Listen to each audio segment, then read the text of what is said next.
मागच्या भागात आपण पाहिले की आरव श्रेयाला बाथरूममध्ये घेऊन जातो. तो बाथरूमसुद्धा खूप मोठा होता. आरव आत गेल्यावर लगेच बाथरूमचा नळ आपोआप सुरू होतो आणि पाणी बाथटबमध्ये भरू लागते. सगळं ॲटोमॅटिक सिस्टीमने बनवलेलं होतं.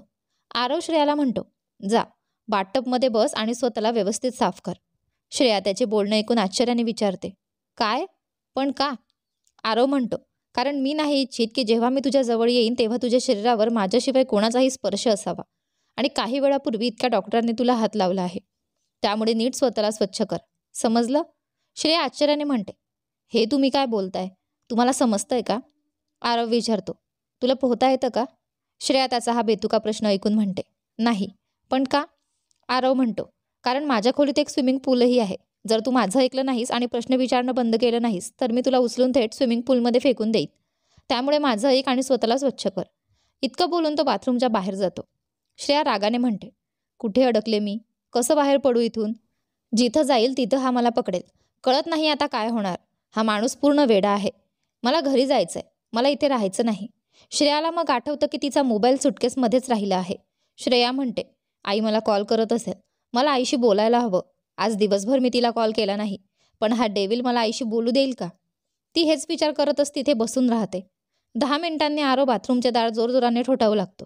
श्रेया आवाज ऐकून लगेच उभी राहते आणि हळू आवाजात विचारते, काय झालं? आरव म्हणतो, तू स्वतःला व्यवस्थित साफ केलं का नाही? तुला नहायला किती वेळ लागतो? जर तुझ्या हातून होत नसेल तर मी आत येतो. त्यानंतर तू मला थांबवू शकणार नाहीस. श्रेया म्हणते, येते ना. वेळ लागतोय. अजून फक्त 5 मिनिट. आरव काही बोलत नाही आणि तिथून निघून जातो. 5 मिनिटांनी श्रेया खोलीत येते. पण तिला आरव खोलीत दिसत नाही. श्रेयाची नजर स्विमिंग पूलकडे जाते. तिच्या खोलीला मागूनच एक मोठा स्विमिंग पूल होता, ज्यात आरव पोहत होता. तो खूपच हँडसम आणि डॅशिंग दिसत होता. श्रेयाने त्याला पहिल्यांदा असं पाहिलं होतं. त्याचे 6 पॅक्स ॲब्स खूपच आकर्षक होते. श्रेया तर त्याला पाहतच राहते. आरवलाही जाणवतं की श्रेया त्याला बघते. त्याच्या ओठांवर हलकीशी मिश्किल स्मितरेषा येते. तो आपलं पोहणं सुरूच ठेवतो. श्रेया त्याला पाहत हळू आवाजात म्हणते, दिसायला किती हँडसम आहे, पण स्वभावाने डेव्हिलच आहे. मग ती आपले डोके हलवून खोलीत जाते आणि आपला सूटकेस शोधू लागते. पण तिला तिचा सूटकेस कुठेच दिसत नव्हता. श्रेया म्हणते, बसमधून याने माझा सूटकेस उतरवला होता की नाही? असं म्हणत ती पुन्हा खोलीभर इकडे तिकडे पाहू लागते. तेवढ्यात मागून आरव तिला आवाज देतो. आरव म्हणतो, काय शोधत आहेस? आरवचा आवाज ऐकून श्रेया जणू स्तब्ध होते आणि हळूच पलटून त्याच्याकडे पाहते. आरव फक्त एका टॉवेलमध्ये होता, तर श्रेया त्याच्यासमोर बाथरोब घालून उभी होती. तिचे केस ओले होते आणि आरवसमोर तिला खूप लाज वाटत होती. आरव तिच्याकडे हळूहळू पावलं टाकत जवळ जाऊ लागतो. हे पाहून श्रेया मागे सरकत राहते. श्रेया मागे जात जात भिंतीला लागून थांबते.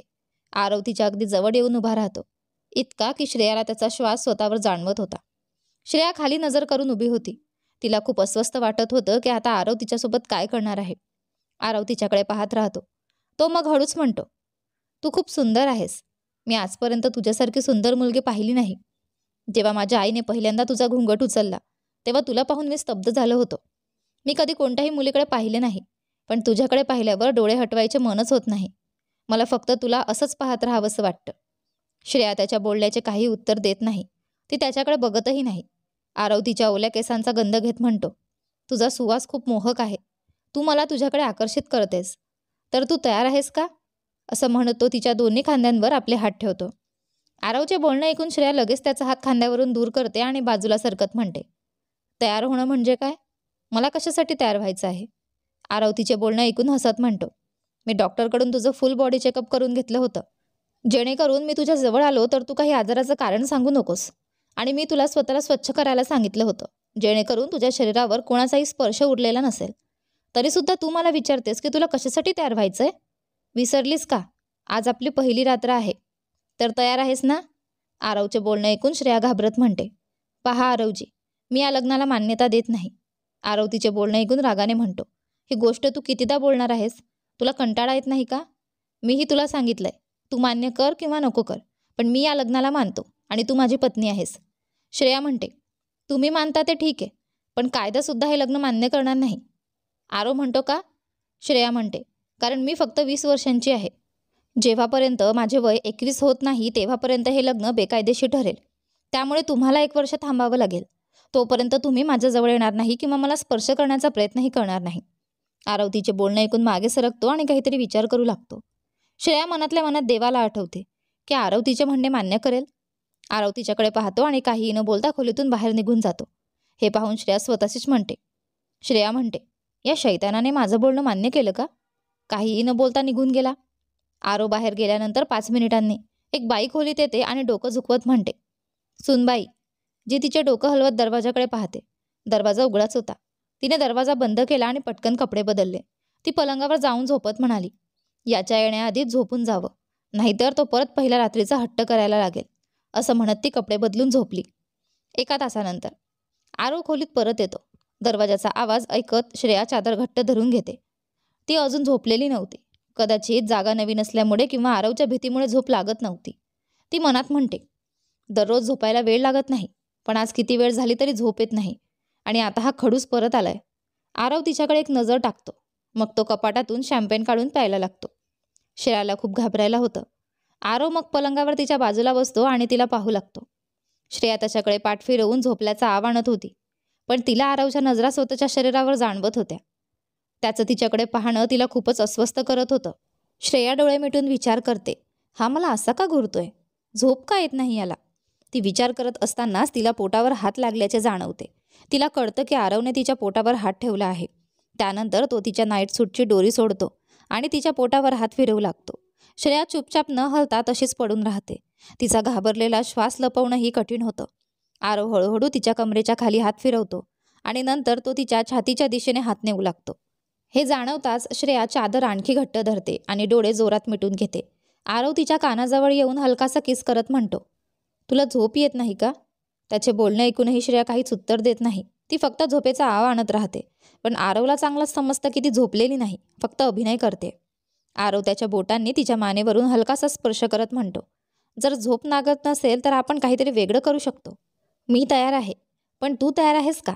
कदाचित ते केल्यावर तुला थकून झोप लागेल. मग सुरू करू का? हे ऐकून श्रेया खूप घाबरते. काही वेळात तिला झोप लागते. आरव मग तिला स्वतःकडे वळवतो आणि प्रेमाने तिचा चेहरा पाहून हसू लागतो. थोड्या वेळाने तो तिला मिठीत घेऊन झोपतो. सकाळी श्रेया उठते, डोळे उघडते आणि पाहते की आरव तिला बघत होता. हे पाहून ती पटकन बसते आणि मनात म्हणते, हा रात्रभर मला बघत होता की काय? किती चिपकू आहे. मी कुठे अडकले? आरव तिच्या जवळ येऊन म्हणतो, गुड मॉर्निंग. श्रेया हलकंसं उत्तर देते, गुड मॉर्निंग. आरव घड्याळाकडे बघण्याचा इशारा करतो. श्रेया घड्याळाकडे पाहते. सकाळचे 11 वाजले होते. आरव म्हणतो, पहा, किती वेळ झोपली होतीस? तुझी रोजचीच वेळ आहे का इतक्या उशिरा उठण्याची? श्रेया म्हणते, नाही, रोज मी 9 वाजेपर्यंत उठते. आरव तिचे बोलणे ऐकून हलकं हसत म्हणतो, अरे वा, खूप लवकर उठतेस म्हणजे 9 वाजता. पण एक गोष्ट लक्षात ठेव, उद्यापासून तू 5 वाजता उठशील, जेव्हा मी उठतो. श्रेया त्याच्या बोलण्यावर रागाने म्हणते, नाही, मी 5 वाजता नाही उठणार. मला झोप खूप आवडते. आरव म्हणतो, आणि अजून काय आवडतं माझ्या जानला? श्रेयाला त्याच्या तोंडून जान ऐकून चक्कर यायची वेळ येते. ती स्वतःला सावरत म्हणते, मला फास्ट फूड खूप आवडतं, जसं की गोलगप्पे आणि बाहेरच्या गोष्टी. आरव म्हणतो, ठीक आहे, तुला जे आवडतं ते तुला करू देईन, पण बदल्यात मलाही काही हवं आहे. श्रेया त्याच्या बोलण्याचा अर्थ चांगलाच समजत होती. ती रागाने म्हणते, तुमची सुई पुन्हा त्याच गोष्टीवर अडकली ना? पहा आरवजी, 1 वर्ष तुम्हाला वाट बघावी लागेल. आरव म्हणतो, का? मी का वाट बघू? कारण तू 20 वर्षांची आहेस. हे बघ. इतकं बोलून आरव तिच्यासमोर एक प्रमाणपत्र ठेवतो, ज्यामध्ये तिचे वय 21 वर्ष असल्याचे लिहिलेले असते. श्रेया हैराण होऊन त्या प्रमाणपत्राकडे पाहते. आरव पुढे म्हणतो, हे बघ, आता तुझं हे 1 वर्षाचं कारण संपलं. आता नाही हे लग्न बेकायदेशीर आहे ना आपला संबंध. त्यामुळे मला स्वतःजवळ येण्यापासून थांबवू शकत नाहीस. इतकं बोलून तो तिला मिठीत घेतो. श्रेया त्याच्या मिठीतून बाहेर पडण्याचा प्रयत्न करत विचारते, तुम्हाला हे प्रमाणपत्र कुठे सापडलं? आरव तिला घट्ट मिठीत घेत म्हणतो, तुला काय वाटलं? तू आरव प्रताप सिंगला खोटं सांगशील आणि मला कळणार नाही? माझ्याशी खोटं बोलणं कठीणच नव्हे तर अशक्य आहे. मी तुझ्याबद्दल माहिती काढली आणि मला फार मेहनतही करावी लागली नाही. हे प्रमाणपत्र सहज मिळालं. तू तुझं वय माझ्यापासून लपवत होतीस, पण आता सगळं स्पष्ट झालं आहे. श्रेया घाबरत म्हणते, आरवजी प्लीज, मी अजून या सगळ्यासाठी तयार नाही. माझे कॉलेज चालू आहे. माझ्या परीक्षेपर्यंत थांबावं लागेल. आरव म्हणतो, तुझ्या परीक्षा कधी आहेत? श्रेया म्हणते, 6 महिन्यांनी आहेत. परीक्षा झाल्यावर माझे शिक्षण पूर्ण होईल. तोपर्यंत तुम्हाला थांबावं लागेल. आरव हसत म्हणतो, तुला कोण म्हणालं की मी तुला कॉलेजला जाऊ देईन? श्रेया त्याचे बोलणे ऐकून आश्चर्याने त्याच्याकडे पाहते. तिच्या डोळ्यात पाणी येते. आरव ते पाहून तिला आपल्या बाजूला बसवतो आणि तिचे अश्रू पुसत म्हणतो, अगं रडतेस का? कॉलेजला जायचंय ना? परीक्षा द्यायची आहे, शिक्षण पूर्ण करायचंय, तर जा. मी तुला रोखणार नाही, पण माझ्या काही अटी मानाव्या लागतील. श्रेया विचारत म्हणते, कसल्या अटी? आरव म्हणतो, तू कोणत्याही मुलाशी बोलणार नाहीस. दुसरी अट, मी संध्याकाळी ऑफिसवरून घरी आल्यावर तू मला माझ्या डोळ्यांसमोर पाहिजे. तिसरी अट, तू मला कोणत्याही गोष्टीसाठी नाही म्हणणार नाहीस. श्रेया त्याला रागाने म्हणते, मी या अटी मानणार नाही. जर मी तुम्हाला नाही म्हणू शकले नाही तर तुम्ही तुमच्या मनाप्रमाणे काहीही कराल. आरव रागाने म्हणतो, सांगितलं ना, मी थांबेन. तुझ्या परीक्षा होईपर्यंत काही करणार नाही, समजलं? श्रेया म्हणते, ठीक आहे, पण तुम्हालाही माझ्या अटी मानाव्या लागतील. आरव आश्चर्याने तिच्याकडे पाहतो आणि हसत तिला मिठीत घेत म्हणतो, म्हणूनच तू मला खूप आवडतेस. तुझ्यासारखी कोणी नाही जी माझ्याशी न घाबरता बोलते, माझ्यासमोर स्वतःचं मत मांडते. मला माहिती आहे, माझ्या आयुष्यात आलेल्या प्रत्येक मुलीने माझ्या पैसे वापरण्याचा प्रयत्न केला, म्हणूनच मी कधी कुणाला जवळ येऊ दिले नाही.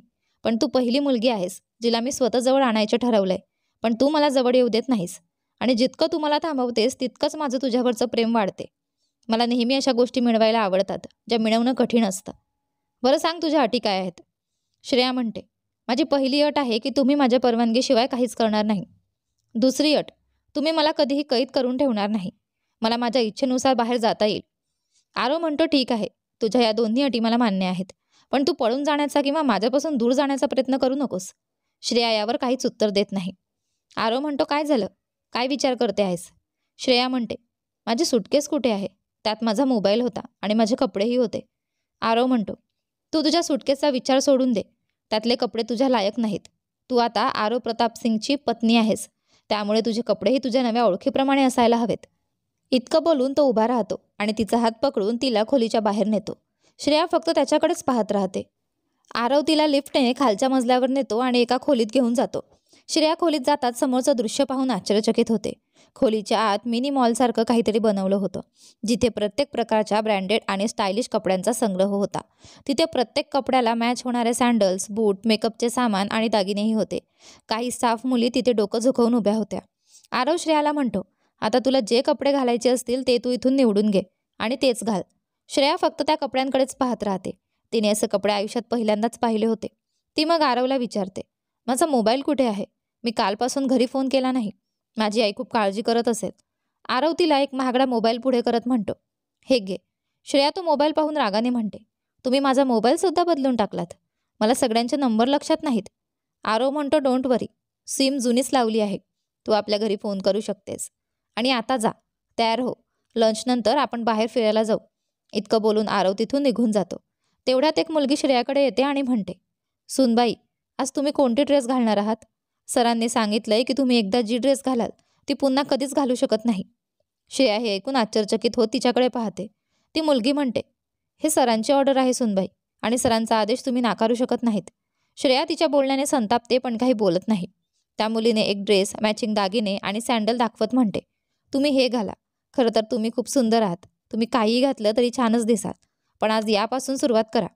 श्रेया म्हणते, हे माझ्या खोलीत ठेवा, मी हे घालते. ती मुलगी डोकं झुकवून मान हलवते. श्रेया आपल्या खोलीत जाते. काही वेळाने तयार होऊन खाली येते. तेव्हा तिचे लक्ष आरवकडे जाते. आरवनेही खूप महागडा टक्सिडो घातलेला असतो आणि मोबाईलवर कोणाशी तरी बोलत असतो. श्रेया त्याला पाहून म्हणते, दिसायला खूप हँडसम आहे, पण नंबर 1चा खडूस आणि सडका आहे.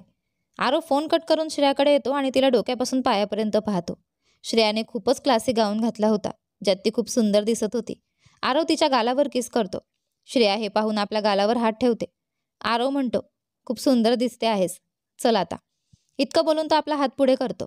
श्रेया म्हणते, पण कुठे जायचं आहे? आरव म्हणतो, काही माझे मित्र परदेशातून आले आहेत. ते आपल्या लग्नाला येऊ शकले नाहीत. ते तुला भेटायला इच्छुक आहेत, म्हणून त्यांनी आज आपल्याला बोलावलं आहे. मी तुला माझ्या मित्रांशी भेटवायला घेऊन जातोय. श्रेया त्यांचे बोलणे ऐकून त्याच्या हातावर हात ठेवते. दोघं बाहेर येतात. ड्रायव्हर पटकन गाडीचे मागचे दार उघडतो. आरव आणि श्रेया गाडीत बसतात. ड्रायव्हर गाडी एका मोठ्या हॉटेलकडे वळवतो. काही वेळातच गाडी एका आलिशान हॉटेलसमोर थांबते. ते हॉटेल खूप मोठं आणि लक्झरियस होतं, जिथे फक्त श्रीमंत लोक येऊ शकत होते. आरव बाहेर येऊन श्रेयालाही बाहेर काढतो. दोघं आत जातात. आरव श्रेयाच्या कमरेला हात घालून तिला आपल्या जवळ ओढतो. हॉटेलमधले मॅनेजर आणि स्टाफ आरवला पाहून ताबडतोब डोकं झुकवतात. श्रेया त्या सगळ्यांकडे पाहून एक नजर आरवकडे टाकते.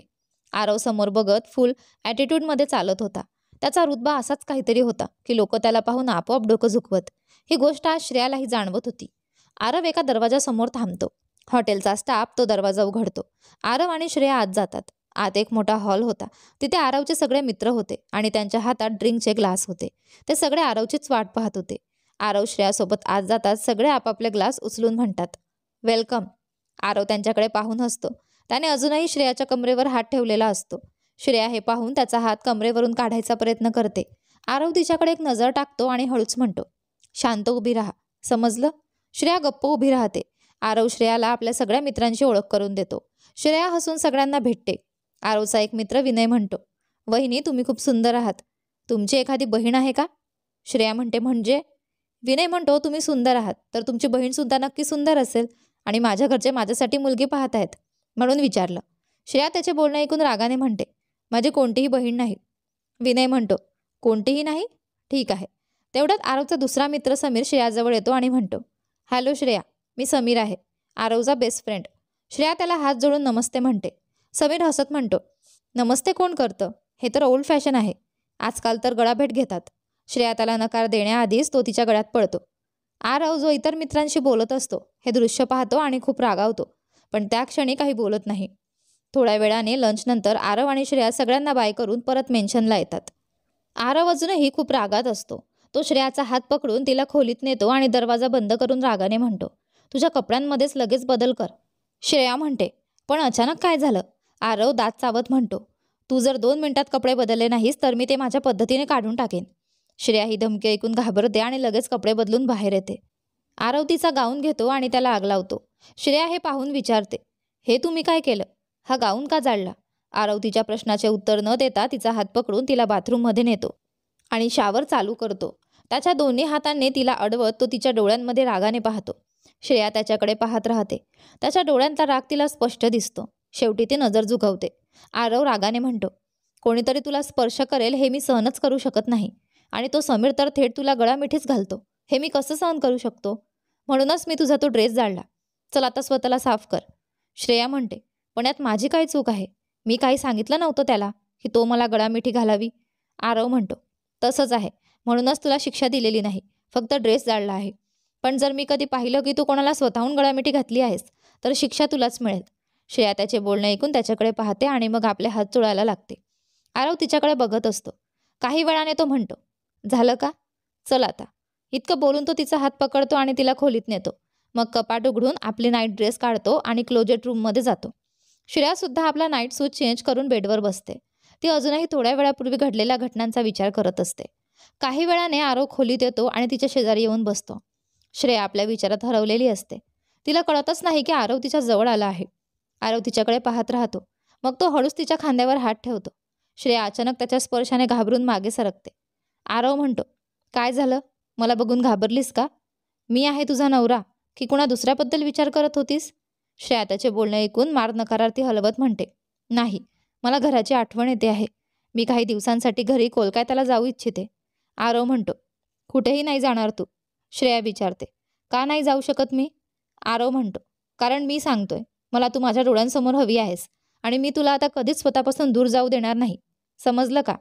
श्रेया म्हणते, पण माझ्या घरच्यांना आपल्या लग्नाबद्दल काहीच माहिती नाही. मी त्यांना अजून काहीही सांगितलेलं नाही. आरव बेडवर झोपत म्हणतो, तर सांगून टाक. जितकं लवकर सांगशील तितकं चांगलं. उशीर केलास तर ते तुझ्यासाठीच अडचण होईल, कारण मी तुला काही झालं तरी जाऊ देणार नाही. श्रेया त्याचे बोलणं ऐकून रागाने त्याच्याकडे पाहत म्हणते, मी जाईन. आरव तिचा हात पकडतो आणि तिला स्वतःच्या अंगावर ओढतो. श्रेया घाबरून म्हणते, काय करताय तुम्ही? सोडा मला. आरव तिला दुसऱ्या बाजूला वळवतो आणि तिच्यावर येऊन तिचे दोन्ही हात घट्ट पकडतो. श्रेया पुन्हा म्हणते, आरवजी बाजूला व्हा. तुम्हाला 1 वर्ष थांबावं लागेल. माझ्या कॉलेजच्या परीक्षा संपेपर्यंत तुम्ही काहीही करू शकत नाही आणि मी अजून यासाठी तयार नाही. आरव म्हणतो, मला माहीत आहे की मला 1 वर्ष थांबावं लागेल. काळजी करू नकोस. त्या वर्षभरात काहीही होणार नाही. पण एकदा तुझ्या परीक्षा संपल्या की पण मी स्वतःला रोखू शकणार नाही तुझ्या जवळ येण्यापासून. श्रेया त्याचे बोलणे ऐकून नजर दुसरीकडे वळवते. आरव तिच्या चेहऱ्यावर किस करायला लागतो. श्रेया रागाने म्हणते, आरव बाजूला व्हा. आरव म्हणतो, फक्त किस करत आहे, त्यापलीकडे काहीच करणार नाही आणि मला किस करण्यापासून तू थांबवू शकत नाहीस. श्रेया त्याचे बोलणे ऐकून काही उत्तर देत नाही. थोड्या वेळाने आरव तिला आपल्या बाहूंमध्ये घेतो आणि शांतपणे झोपून जातो. सकाळची वेळ. आरव नेहमीप्रमाणे लवकर उठतो. तो आपल्या शेजारी झोपलेल्या श्रेयाकडे पाहतो, जी त्याच्या बाहूंमध्ये शांत झोपलेली असते. हे पाहून त्याच्या ओठांवर हसू येतं. तो तिच्या कपडावर प्रेमाने किस करतो. त्याच्या स्पर्शाने श्रेया डोळे उघडते. आरव अगदी तिच्या जवळ असतो. त्याला इतकं जवळ पाहून श्रेया घाबरून दूर होऊ लागते. पण आरव तिला जवळ ओढत म्हणतो, अगं इतकी घाई का करतेस? आधी मला गुड मॉर्निंग तर विश कर, मग जा. श्रेया त्याच्या पकडीतून सुटण्यासाठी पटकन गुड मॉर्निंग म्हणते आणि उठून जाण्याचा प्रयत्न करते. हे पाहून आरव तिला पुन्हा जवळ ओढतो आणि तिच्या बाहूंमध्ये घट्ट पकडत म्हणतो, असं कोण गुड मॉर्निंग म्हणतं? आधी मला एक गोडसा गुड मॉर्निंग किस दे, मग जा. श्रेया त्याचे ऐकून रागाने म्हणते, मी तुला किस वगैरे काही करणार नाही. आरव म्हणतो, ठीक आहे मग, मी तुला असंच दिवसभर बाहूंमध्ये धरून ठेवतो. आज आपण दोघंही फक्त याच खोलीत राहूया. श्रेया मनातल्या मनात त्याला शिव्या देते. बेशरम, काय त्रास आहे हा? जर याला किस केलं नाही तर खरंच मला सोडणार नाही हा. आरव तिच्याकडे पाहतच राहतो. शेवटी श्रेया त्याच्या गालावर हलकं किस करते आणि म्हणते, गुड मॉर्निंग, आता तरी सोडाल मला? आरव हसत तिच्या कपाळावर किस करतो आणि तिला सोडतो. श्रेया मग अंघोळीसाठी बाथरूममध्ये जाते. आरवही दुसऱ्या खोलीत जातो. थोड्या वेळाने आरव तयार होऊन परत खोलीत येतो. पण श्रेया अजूनही बाथरूममधून बाहेर आलेली नसते. त्याला आतून पाण्याचा आवाज येतो. तो सोफ्यावर बसून लॅपटॉपवर काम करू लागतो. तेवढ्यात बाथरूमचे दार उघडते. आरवचे लक्ष श्रेयाकडे जाते. ती बाथरूममध्ये असते. तिचे ओले केस पाण्याच्या थेंबांनी चमकत असतात आणि ती इतकी सुंदर दिसत असते की जणू काही जलपरी त्याच्यासमोर उभी आहे. आरव तिच्याकडे पाहतच राहतो. त्याच्या हृदयाचे ठोके वेगाने धावू लागतात. श्रेया आरशासमोर जाऊन केस ड्रायरने सुकवू लागते. ती आरशातून आरवकडे पाहते आणि पाहते की तो अजूनही तिच्याकडे एकटक बघतोय. तिच्या अंगावर त्याच्या नजरा जाणवून तिला खूप अस्वस्थ वाटतं. ती त्याला पूर्णपणे दुर्लक्ष करत आपले केस सुकवू लागते. हे पाहून आरव चिडतो, कारण आरव प्रताप सिंगला कोणीही दुर्लक्ष करणं आवडत नव्हतं. तो तिच्या मागे जाऊन उभा राहतो आणि आरशातून तिच्याकडे पाहतो. श्रेया अजूनही त्याला इग्नोर करते. हे पाहून तो तिचा हात पकडतो. तिला आपल्याकडे वळवतो आणि तिच्या कमरेभोवती हात ठेवून तिला खूप जवळ ओढतो. श्रेया त्याच्या अचानक कृतीने खूप घाबरते. आरव चिडून विचारतो, माझ्याकडे दुर्लक्ष का केलंस? श्रेया म्हणते, सोडा मला आरवजी. आरव म्हणतो, पहिले हे सांग, का इग्नोर करत होतीस? श्रेया उत्तर देते, कॉलेजला जाण्यासाठी तयार व्हायचंय, सोडा. आरव म्हणतो, मी तुला प्रश्न विचारला आहे, आधी त्याचं उत्तर दे, त्यानंतरच तुला या खोलीतून बाहेर जाऊ देईन. श्रेया म्हणते, मी नाही इच्छित की कॉलेजमध्ये सगळ्यांना कळावं की माझं लग्न झालं आहे. आरव म्हणतो, म्हणजे म्हणूनच तू मला इग्नोर करत होतीस? बरं, आता सगळ्यांना कळेल की तू फक्त माझी आहेस. असं म्हणत तो तिच्या गळ्यावर किस करू लागतो. श्रेया त्याच्या पकडीतून सुटण्याचा प्रयत्न करते, पण आरवची पकड खूपच मजबूत असते. आरव तिच्या गळ्यावर बाईट करतो, ज्यामुळे श्रेया किंचाळते. आरव तिला सोडतो. श्रेया आपल्या गळ्यावर पाहते, जिथे बाईटचा निशाण झालेला असतो. आरव म्हणतो, आता जा कॉलेजला आणि हा निशाण पाहून सगळ्यांना कळेल की तू माझी आहेस. आणि दुसरं म्हणजे, परत मला इग्नोर करू नकोस, नाहीतर शिक्षा होईल. आता लवकर तयार होऊन खाली ये, मी ब्रेकफास्ट टेबलवर तुझी वाट बघतोय. असं म्हणत तो तिच्या गालावर किस करतो आणि हसत खोलीबाहेर निघून जातो. श्रेया रागाने खोलीतील टेबलावर ठेवलेले सामान उचलून फेकते आणि म्हणते, खूप लवकर मी तुझ्यापासून घटस्फोट घेईन आरव प्रताप सिंग. मी तुझ्यासोबत राहू शकत नाही. मला असं काही करावं लागेल की जेणेकरून तूच मला घटस्फोट द्यायला तयार होशील. थोड्या वेळाने श्रेया तयार होऊन खाली येते. तिने खूपच सुंदर सूट घातलेला असतो. ती आरवच्या शेजारी येऊन बसते आणि टेबलकडे पाहते. टेबलावर खूप साऱ्या डिशेस ठेवलेल्या असतात. श्रेया मेडला आवाज देते. मेड तिच्या समोर येते. श्रेया म्हणते, माझ्यासाठी इडली सांबार आणा. मेड उत्तर देते, सुनबाई ते अजून बनलेले नाही. श्रेया रागाने म्हणते, का नाही बनवलं? इतकं काही बनवलं आहे, तेही बनवायला हवं होतं. आरव हे ऐकून म्हणतो, ते रात्री खा, मी सांगतो बनवायला, पण आत्तासाठी समोर आहे ते खा. श्रेया म्हणते, नको, मला हे सगळं नको, मला माझ्या मनासारखं खायचं आहे आणि मला आता इडलीच हवी आहे. आरव तिला समजावत म्हणतो, पण ते आता तयार नाही ना, रात्री खा. श्रेया म्हणते, नाही, खाणार असेल तर मी इडलीच खाईन, नाहीतर काही खाणार नाही. श्रेया नेहमीच अशी हट्टी होती. तिला समोर ठेवलेले काहीच खायचे नसे आणि ती काहीतरी वेगण्याची मागणी करत असे. पण आरवला असं वागणं अजिबात आवडत नसे. त्याला खाण्याचा अपमान होणं सहन नव्हते होत. आरव रागाने म्हणतो, मग उपाशी राहा. श्रेयाला त्याचे बोलणे ऐकून खूप राग येतो. आरव म्हणतो, आज तू ब्रेकफास्ट करणार नाहीस, फक्त मला ब्रेकफास्ट करताना बघशील. तो एका नोकराला इशारा करतो. नोकर आरवच्या प्लेटमध्ये पास्ता वाढतो. आरव श्रेयाच्या समोर पास्ता खायला लागतो.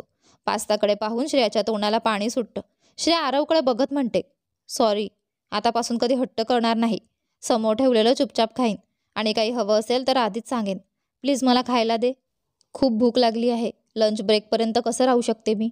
आरव म्हणतो, हो, तू लंच ब्रेकपर्यंत उपाशीच राहशील. आता गप्प उभी राहा, एक शब्दही बोलू नकोस. श्रेयाच्या डोळ्यातून अश्रू येऊ लागतात, पण आरववर काहीच परिणाम होत नाही. आरव ब्रेकफास्ट संपवून ज्यूस पितो. मग नॅपकिनने तोंड पुसून तो उभा राहतो. तो श्रेयाचा हात धरून तिला बाहेर घेऊन जातो. श्रेया वारंवार वळून टेबलकडे बघत असते. आरव तिला कारमध्ये बसवतो आणि स्वतःही तिच्या शेजारी बसतो. ड्रायव्हर कार कॉलेजकडे वळवतो. थोड्या वेळाने कार कॉलेजसमोर थांबते. आरव श्रेयाच्या गालावर किस करतो आणि बाय म्हणतो. श्रेया रागाने कारमधून उतरते आणि कॉलेजमध्ये शिरते. आरव ड्रायव्हरला ऑफिसकडे गाडी वळवायला सांगतो. श्रेया संतापाने कॉलेजच्या कॅन्टीनमध्ये जाते. यानंतर पुढे काय झाले ते पाहूया आपल्या या कथेच्या पुढच्या भागात. तोपर्यंत तुम्हाला कथा आवडत असेल तर व्हिडिओला लाईक करा, कमेंट करा. चॅनलवर नवीन असाल तर सबस्क्राईब करा आणि हो, नोटिफिकेशन बेल दाबा जेणेकरून येणाऱ्या पुढील व्हिडिओची अपडेट तुम्हाला सर्वात आधी मिळेल. धन्यवाद.